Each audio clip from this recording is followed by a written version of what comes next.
మీరేం చేశారు? అక్కడున్న బియ్యాన్ని పీడిఎస్ అని నిర్ధారించి వాటిని సీజ్ చేయాలని ఆదేశించారు.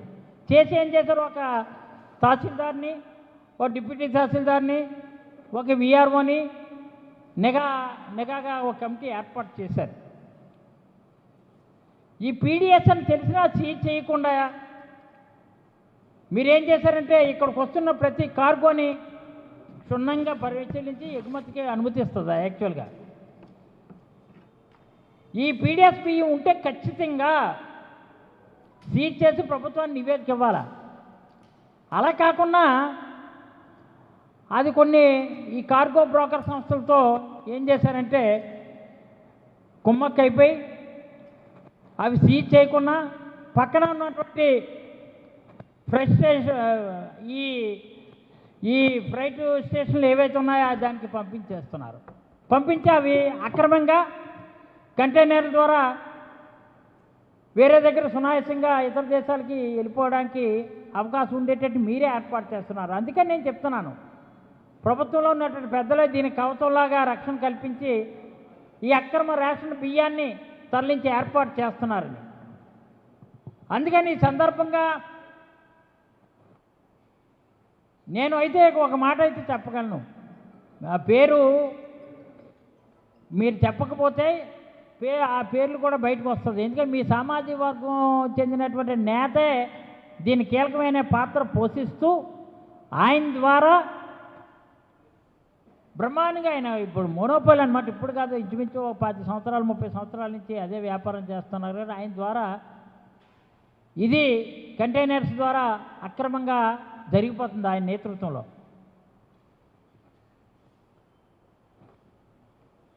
ఎంత అంటే ఇదే ఎవరైతే నేను ఇప్పుడు చెప్తున్నానో ఈ సీజ్ చేయకుండా స్పెషల్ టీం పంపించేస్తున్నటువంటి బియ్యం మొత్తం అంతటినీ కూడా ఏంటంటే సదరు వ్యాపారికి అంటే ఈ కూటమి ప్రభుత్వంలో ఉన్నటువంటి సామాజిక వర్గానికి చెందినటువంటి వ్యాపారికి చెందినటువంటి సిఎఫ్ఎస్కు వెళ్తూ మొత్తం బార్డర్స్ దాటిపోతున్నది అన్నమాట.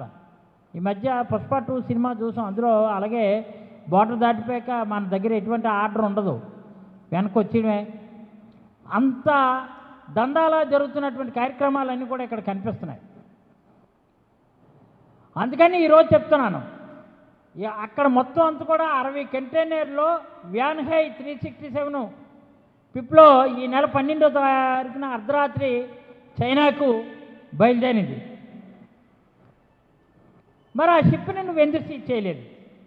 మంత్రికి తనిఖీ చేసిన సమయంలో సీజ్ చేసినటువంటి బీటో ఇంటర్నేషనల్ చెందినటువంటి బియ్యాన్ని కూడా పారసోరాజ్ లాజిస్టిక్ పేరుతో చైనాకి ఎగుమతి చేస్తారట.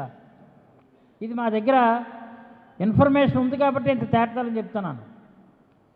మరో 110 కంటైనర్ లోడింగ్ సిద్ధంగా ఉంది. ఇప్పుడు మీరు ఒకసారి మీడియా సోదరులు కానీ మీరు జస్ట్ ఇక్కడి నుంచి మన కాన్వెంట్ జంక్షన్ నుంచి శీలానగర్ వెళ్ళి విజిట్ చేస్తే రైట్కి కానీ తిరిగితే, రైట్కి తిరిగినా లెఫ్ట్ తిరిగినా సరే మీకు కొట్టొచ్చినట్టు క్లియర్గా కనిపిస్తుంది. ఎవరు కూడా ఇవ్వక్కర్లేదు. ఫోటోలు తీసి ఆ విజువల్స్ ఫోటోలు చూస్తే చాలు ఎంత నిల్వలు ఉన్నాయి.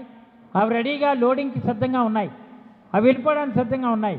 ఇవన్నీ కూడా టీడీపీ సానుభూతిపోడుగా షిప్పింగ్ వ్యవస్థని శాసించే స్థాయిలో ఉన్న వ్యాపారికి ఇప్పటికే 60 కంటైనర్లు బియ్యం తరలించగా ఇంకా ఇప్పుడు రెడీగా తరలించడానికి 110 కంటైనర్లు ఆల్మోస్ట్ 10,600 పైగా టన్నులు 10,600 పైగా టన్నుల్ని రేషన్ బియ్యం పంపించేందుకు ఎగుమతి ఎక్స్పోర్ట్ చేయడానికి సిద్ధంగా ఉంది. మళ్ళీ ఈ వారంలో మరో 90 కంటైనర్లు కూడా రేషన్ బియ్యం ఎగుమతి చేయడానికి షెడ్యూల్ ప్రిపేర్ చేశారు. మరి ఇంత జరుగుతున్నటువంటి దందాని మాలాటి వాళ్ళకే సామాన్యులుగా ఉన్నటువంటి ఇక్కడ ఉన్నటువంటి ప్రజానికానికే తెలిసినప్పుడు ఈ సివిల్ సప్లై మినిస్టర్కి ఎందుకు తెలియట్లేదు? ఎందుకు అవ్వట్లేదు? ఎందుకు మీరు అక్కడికి విజిట్ చేయట్లేదు? ఇక్కడ కోట్లు విలువ చేసే టన్నులు రేషన్ బియ్యం నిల్వలు ఉన్నాయి కదా, ఆ విషయం మీకు కానీ మీకు సంబంధించినటువంటి సివిల్ సప్లై అధికారులు అందరూ కూడా అక్కడికి తెలిసిన ఆరోపణలు బయట ఉన్నాయి కదా, ఇవి మీకు తెలుసా అని అంటున్నారు. ఇక్కడ సివిల్ సప్లై అధికారులందరికీ తెలుసని అన్ని ఆరోపణలు పుంకాల పేపర్లో వచ్చాయి కదా.